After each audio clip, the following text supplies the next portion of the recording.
हमारे ठाकुर जी की जहां ब्याहुला हुआ गिरधर लाल जी का, तो जो श्री जी के पक्ष के जो परिवार था वो सामान्य परिवार नहीं है। जयपुर के सरस कुंज के आचार्य चरण, उनकी श्री जी उनके भाव से ब्याह हुआ। श्री अलवेली माधुरी शरण जी महाराज, उनके परंपरा के कई पद मैं गाता हूं, सरस माधुरी जी के। कल मैंने एक गजल भी गाई थी, सदगुरु शरण में सभी फल मिलेंगे, गुरु मिल गए तो युगल भी में। हर साल हमने एक भक्तमाल की कथा उनके यहां करने का नियम लिया है। भक्तमाल में वहीं करता हूं। उनकी ही परंपरा में एक मोहम्मद याकूब करके एक भक्त हुए, उन्हीं की परंपरा में पूर्व में। उनका नाम श्री सरस माधुरी जी ने रखा था सनम। क्या नाम रखा था? वैसे तो उनका नाम कुछ और, दीक्षा के बाद नाम बदल देते हैं ना, शिष्य का एक नाम भगवत संबंधी नाम रखते हैं। जैसे हमारी परंपरा में जब दीक्षा होती है तो गोवर्धन रामानुज दास या फिर यमुना रामानुज दासी, इन भावों से नामकरण होता है। तो मोहम्मद याकूब, राजस्थान में एक स्थान है अलवर, वहां के एक प्रोफेसर के बेटे थे मोहम्मद याकूब। और इनके जो पिताजी थे वो अजमेर में एक हॉस्पिटल में उनकी नौकरी लग गई थी। बहुत ध्यान से सुनिएगा, भक्ति की सामर्थ्य देखिए। हम तो हिंदू हैं, हम तो वैष्णव हैं, हम तो कथा सुनते हैं, और मैं कोई अभिमानवश नहीं कह रहा हूं। हमने दीक्षा देना गत वर्ष प्रारंभ किया।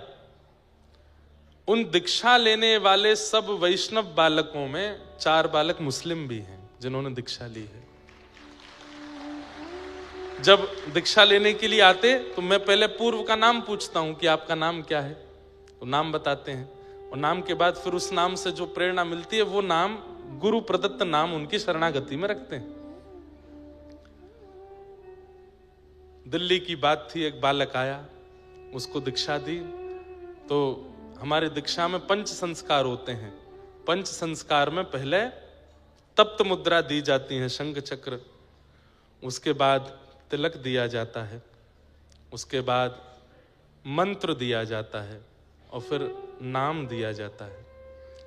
तो मुद्रा देने के बाद हमने पूछा तुम्हारा नाम क्या है? नेत्र सजल हो गए। मैंने क्या हुआ? बोले आप छोड़ तो नहीं देंगे। मैंने कहा क्यों छोड़ूंगा, नाम बताओ। आप मुझे मना तो नहीं कर देंगे? मैंने कहा मैं नहीं करूंगा, नाम तो बताओ। तो फिर उसने अपना नाम, कुछ अली करके नाम था, नाम बताया। बोले महाराज जी मैं रोज गीत गोविंद करता हूं, रोज कथा सुनता हूं, मैं बिहार का निवासी हूं, मेरा पूरा खानदान कट्टर मुस्लिम है, पर एक बार एक रील देख ली थी मैंने, और मैं उस समय बड़ी विषम स्थिति में था, प्राण त्यागने की स्थिति में था, और वो रील देख करके मैंने फिर ढूंढा कि कौन है। फिर मैंने उसके बाद कथा सुनी। मैं पिछले 2 साल से पूरी कथा सुनता हूं। मुझसे आप गीत गोविंद सुन लीजिए, मुझसे आप नारायण कवच सुन लीजिए, गीत गोपी गीत सुन लीजिए, मुझे सब याद है। घर वालों से छुप छुप के सब करता हूं। मेरी माँ मेरी सहायक है।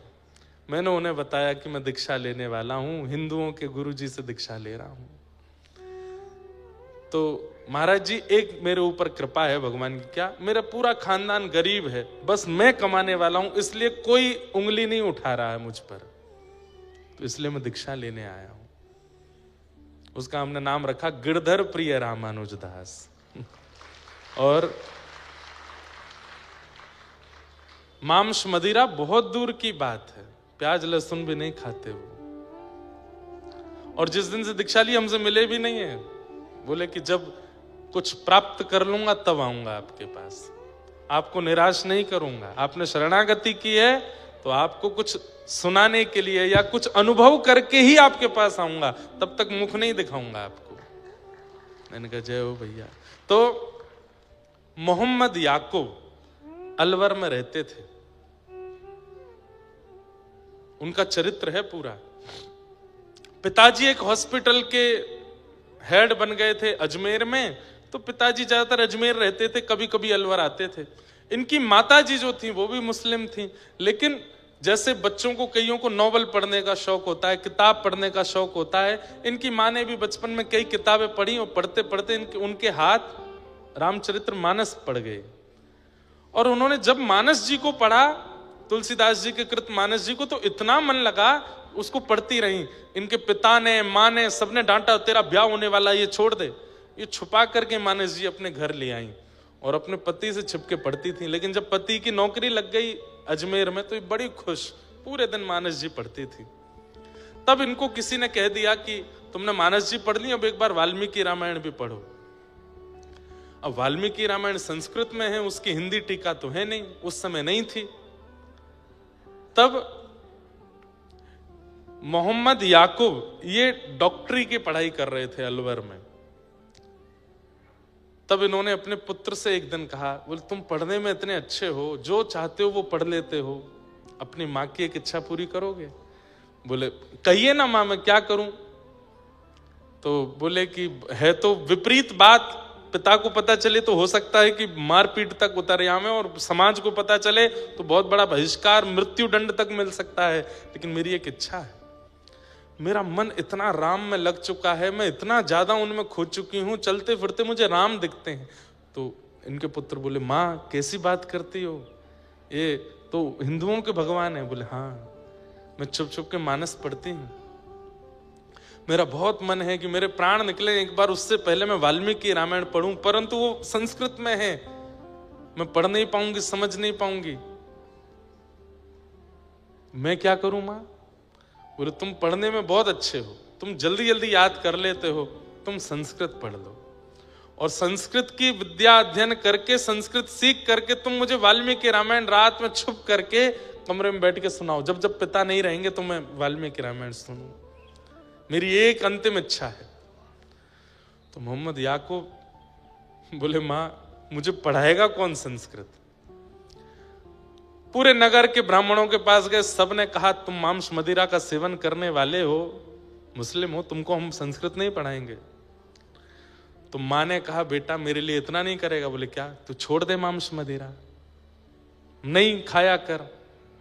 बोले मां हमारा एक त्योहार है, उसमें तो खाना ही पड़ता है। बोले कि दिखाना सबको पर खाना नहीं, और इतना विश्वास किसी ब्राह्मण को दिला दे कि तू नहीं खाएगा, शायद वो तुझे पढ़ा दे। कल जो मैंने एक पद गाया था ना गोस्वामी तुलसीदास जी का, वो यहां सिद्ध होता है कि मोहम्मद याकूब की मां को राम जी मीठे लग गए हैं, जो मोहे राम लागते मीठे, इतने मीठे लग गए कि अपने पुत्र को पूरे विपरीत क्रिया करवा दी, अपने धर्म से विपरीत।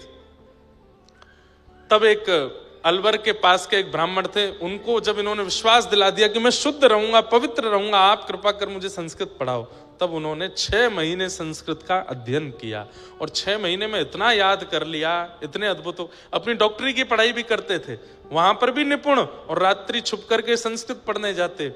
संस्कृत जब पूर्ण रूपेण आ गई, तब वाल्मीकि रामायण लेके आए और अपनी माँ को सुनाते, श्लोक कहते, फिर उसका अर्थ सुनाते, फिर श्लोक कहते, अर्थ सुनाते। माँ तो सुनते सुनते सुनते भाव विभोर होके सो जाती, लेकिन इनके ऊपर जो उसका असर होता था वो अलग था। ये तो बस उसी चित्त में रहते, उसी भाव में रहते, हनुमान जी की झांकी, राम जी की झांकी, लक्ष्मण आदि इन सब के भाव में बने रहते। अब वाल्मीकि रामायण पढ़ के रामचरित्र तो इनको सब समझ में आ चुका था, अब इच्छा प्रकट हुई कि अब रामायण तो हो गई, अब मैं क्या पढ़ूं? तब एक दिन उन्होंने उन्हीं गुरुजी के पास जाके बोले, गुरुजी अब मैंने रामायण तो पढ़ लिया, अब क्या पढ़ूं? बोले अच्छा श्रीमद् भागवत पढ़ो।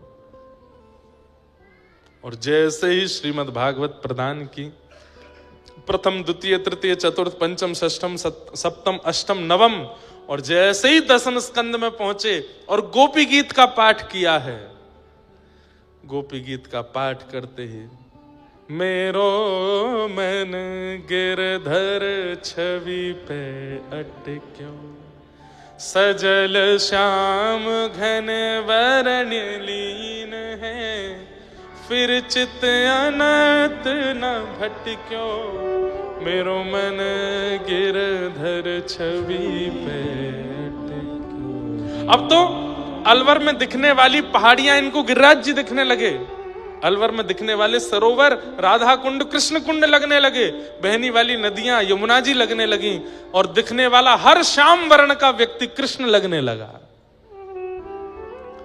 नेत्रों में आंसू 24 घंटे रहने लगे, ये सूखे नेत्र नहीं रहते थे, 24 घंटे नेत्रों में अश्रु।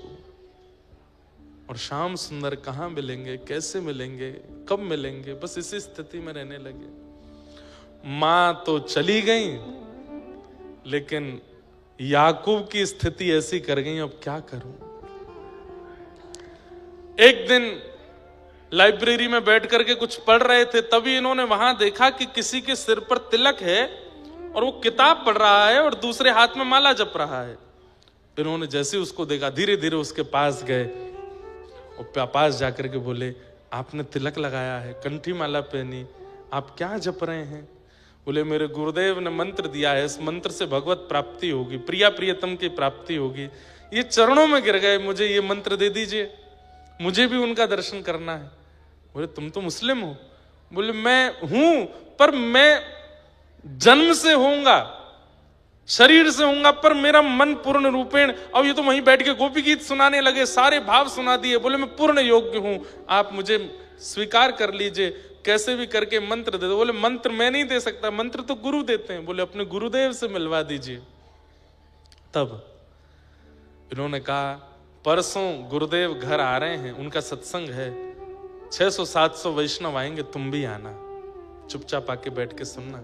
श्री सरस माधुरी शरण जी महाराज घर आए और मोहम्मद याकूब बैठ करके सुन रहे थे। दीक्षा लेना तो दूर की बात, जैसे ही गुरुदेव आए हैं, उनकी रूप देखते ही, उनकी झांकी देखते ही, उनकी चाल, उनके नेत्र, उनका मुखमंडल देखते ही ये मूर्छित होकर गिर पड़े। इनको ऐसा लगा जैसे मानो प्रिया प्रियतम एक तनु होकर के मेरे सामने आ गए। होश में लाए, बोले, तुम कुछ कहना चाहते हो, बात करो। बोले, कुछ नहीं, मेरे सारे समाधान पूर्ण हो गए। बोले, तुम्हें दीक्षा की, दीक्षा भी हो गई, इनके दर्शन ही दीक्षा है, बस ये जो आज्ञा कर दें वो। उन्होंने भी हृदय से लगाया और दीक्षा प्रदान करी। और इनका नाम वैसे तो कुछ सरस करके कुछ नाम रखा, प्रिय सरस ऐसे करके कुछ नाम रखा, लेकिन फिर गुरुदेव को बहुत इनको देख करके बड़ा आनंद आता था, तो इनका नाम सनम साहब रख दिया। क्या नाम रखा? सनम साहब। और सनम साहब जी ने फिर ऐसे ऐसे पद गाए हैं, ऐसे ऐसे भाव गाए हैं श्री प्रिया प्रियतम के मिलन के। अनुपम माधुरी जोड़ी हमारे श्याम श्यामा की, ये सब भाव उसी परंपरा के। तो मुक्ति मतलब मृत्यु के बाद भगवत दर्शन, और भक्ति मतलब जीते जी ठाकुर जी का अनुभव। चाहे आप किसी जाति में हो, बिरादरी में हो, परंपरा में हो, कैसे हो कैसे नहीं हो, इससे कोई फर्क नहीं पड़ता। भक्ति जीवन में आ जाती है तो जीते जी ठाकुर जी का अनुभव होने लगता है। ठाकुर जी अनुभूति ही कराते हैं, ये बात लिख लीजिएगा, अनुभव ही होता है उनका। जैसे उस दिन नंदू भैया को यहां पर कोई डाल मचलती हुई दिखी, अब आप भूत प्रेत नहीं मानना, जिनको देख के भय लगे समझो वो भूत प्रेत है, और जिनको देख करके और देखने की इच्छा हो, जिस अनुभूति को देख करके, जिस भाव को देख करके और समीप जाने की इच्छा हो, समझ जाना वो अबनॉर्मल स्थिति जो दिख रही है वो ठाकुर जी ही हैं, वो आपको ही अनुभव करा रहे हैं। भक्ति, तुम भक्ति चुनो, मुक्ति नहीं।